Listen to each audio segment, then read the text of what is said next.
Good evening, everyone. My name is Dedrick West, and today I'm here to discuss with y'all the art of motivational interviewing. First of all, I am an addictions professional who has been practicing motivational interviewing for the past 5 years. Also, I am a person of addiction that's in recovery, and I have spent countless hours in group and individual sessions, and my greatest struggle within treatment was my ability to change.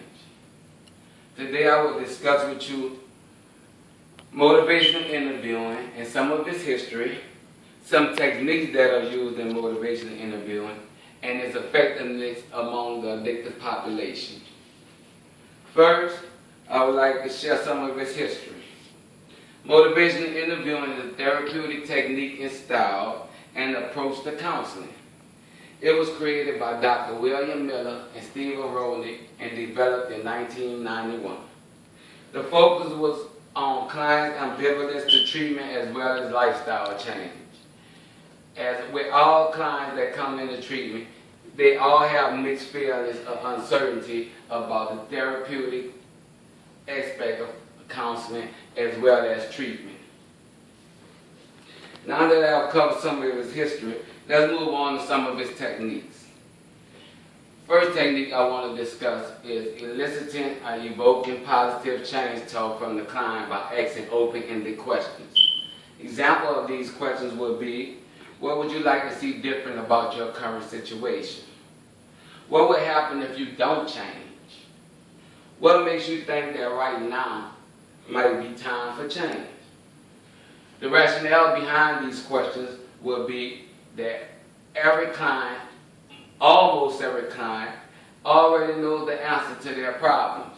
And it's the therapist's job to provoke these change within the client. Also, it gives the clients opportunities to share or tell their story, and also evokes empathy from the therapist, which builds trust in the client-therapist relationship. Another technique is called reflective listening.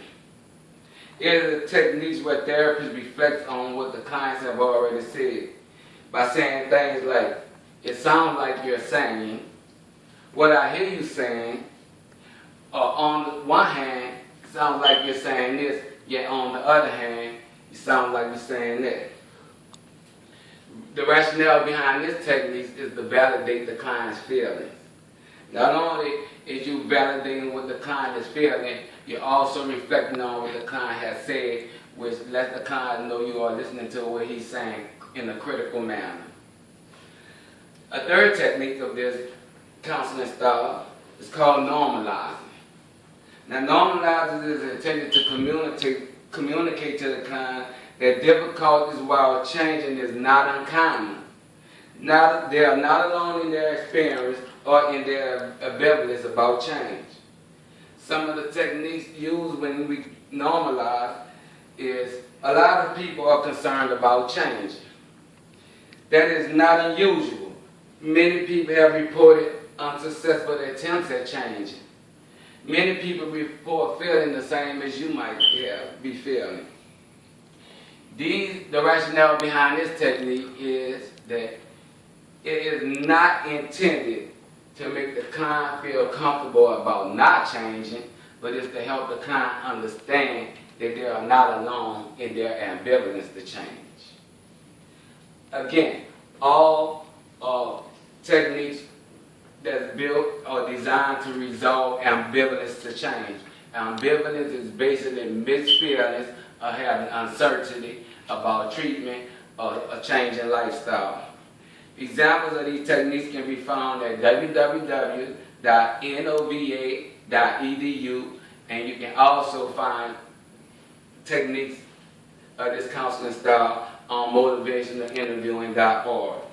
Again, all techniques are designed to cater toward clients' ambivalence towards change. Which brings me to my final point.